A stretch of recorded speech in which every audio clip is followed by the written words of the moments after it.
परिचय देंगे आप? मेरा परिचय, मैं अभिषेक वर्मा, विश्व हिंदू महासंघ नगर पालिका अध्यक्ष बस्ती। यहाँ सवेरे 8 बजे में आया, जब मुझे फोन गया कि इनकी माता जी का देहांत हो गया है। तो 8 दिन पहले से भर्ती थी हॉस्पिटल में। तो लगातार इनकी हालत तो ठीक थी, लेकिन उसके बाद अचानक से कल रात में इनकी तबीयत ज्यादा बिगड़ गई। पेट दर्द हो रहा था, गैस बन रहा था, यही सब उल्टी हो रहा था, वोमिट। तो रात में बेचारे तड़पती रही। सवेरे जब हम लोग के पास फोन गया तो बेचारे एक्सपायर हो गए थे। हम लोग आके देखे तो यहाँ पे कोई मौजूद था नहीं। डॉक्टर एक्सेप्ट नहीं कर रहे थे। डॉक्टर सीधे बोल रहे थे कि मैं यहाँ का डॉक्टर हूँ ही नहीं, यहाँ का रहने वाला, इस हॉस्पिटल में भी नहीं रहता हूँ। क्योंकि इस बोर्ड में उनका नाम लिखा है, इनका नाम है मुशक्किल अली जी। तो जो कि राउंड पे देखने के लिए भी आए थे, दवा भी इंजेक्शन उन्होंने दिया है, लेकिन जब इनकी मृत्यु हो गई तो वो एक्सेप्ट नहीं कर रहे थे। और उसके बाद एक डॉक्टर और थे, वो बोल जिनका सर्टिफिकेट लगा हुआ इस हॉस्पिटल में, वो अर्जेंट टाइम में अपना एंजॉय कर रहे हैं, घूम टहल रहे हैं। भाई उनको मरीज की चिंता है नहीं। दरअसल इसलिए चिंता नहीं क्योंकि मरीज हिंदू परिवार और गरीब परिवार का है। अगर ये मुस्लिम परिवार का होता, क्योंकि यहाँ पे जमावड़ा केवल मुस्लिम समुदाय के लोगों का ही है दरअसल। और जहाँ तक मेरी मान जाए, ये लोग सरकार का दुरुपयोग कर रहे हैं। इसलिए, क्योंकि जब कहना तो नहीं चाहूंगा, लेकिन इसलिए कहना पड़ रहा है कि जब यहाँ पे आयुष्मान कार्ड अगर लगाया गया है 9 दिन के अंदर, और आप केवल अगर एक इंजेक्शन दे रहे हैं जो कि केवल यूरिन जो भी होता है, टेबलेट होता है, वो पेट दर्द का है, और अगर आप ये टेबलेट 10 दिन तक दे रहे हैं, तो क्या उसका शुल्क 18,000 की एक ट्रांजेक्शन हुई है, 9,000 का एक ट्रांजेक्शन हुआ। ऐसे कई तमाम प्रकार के जितना भी ट्रांजेक्शन करना होगा ये लोग कर चुके हैं।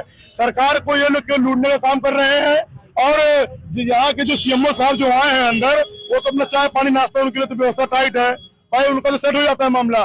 देखिए गरीब परिवार जाए तो जाए कहाँ।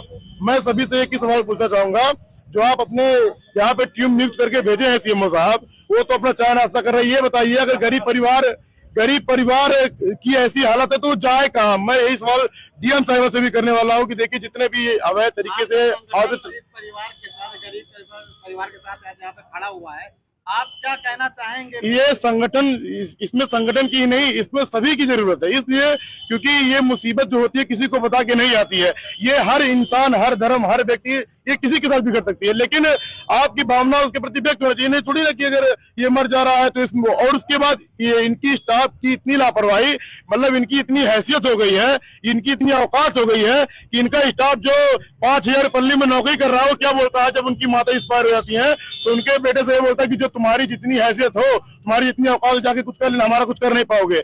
बताइए माता जी का इनका देहांत हो गया है, परिवार इतने शोक में है, और उसके बाद धमकी भी देते हो कि तुम मेरा कुछ नहीं कर पाओगे, तुमको जो उखाड़ना जाके उखाड़ लो। अरे जब तुमको यही चीज है तो आओ मैदान में सामने। अगर तुम्हें यही चीज करना हो तो मैदान में आओ, क्यों हॉस्पिटल खोल के रखे हो।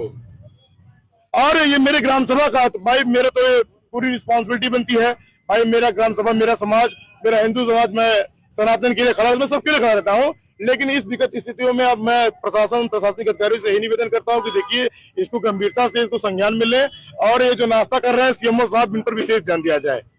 आपके मांगे ना पूरी हो तो क्या होगा? बिल्कुल, बहुत।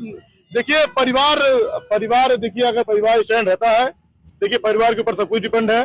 परिवार स्टैंड है तो तुमने पूरा अपना जी जान से जो मांग होगा मांग के शांतिपूर्ण तरीके से। हमारे पास कई रास्ता है, शांतिपूर्ण तरीके से मांगेंगे तो ठीक है, धरना दिया जाएगा, आंदोलन दिया जाएगा।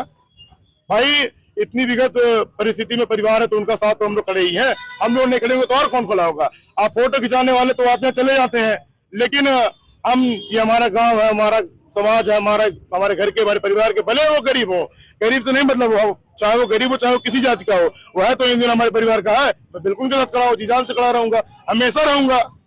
न्याय नहीं मिलेगा तो न्याय दिलाऊंगा।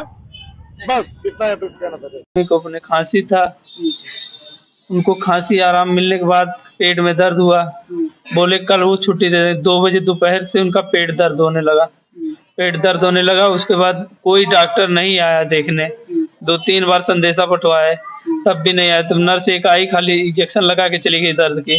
फिर शाम को बोले, तब फिर आई, शाम को इंजेक्शन खाली लगा के चली गई शाम को। उसके बाद देखने नहीं आया, कोई डॉक्टर नहीं आया। फिर 9 साढ़े 9 बजे डॉक्टर आया, उसने कहा कि पेशाब में जलन है, एक दवा लिख के और राउंड अप पे लिख के उसके बाद चला गया। तब से फिर पूरी रात मम्मी मेरी कहाँ रही है, पूरी दर्द से एकदम पूरी चीख रही थी। सुबह वॉशरूम जाने के बाद उसके बाद उनका डेथ हो गया है। अब बोल रहा है कि हार्ट अटैक आ गया, और डॉक्टर तुरंत आने के बाद तुरंत भाग गया यहाँ से, एक बार नहीं आया शकल दिखाने। कौन डॉक्टर देख रहे थे? वो कोई मुस्लिम थे, क्या नाम था उनका, रहमान एक कोई करके था।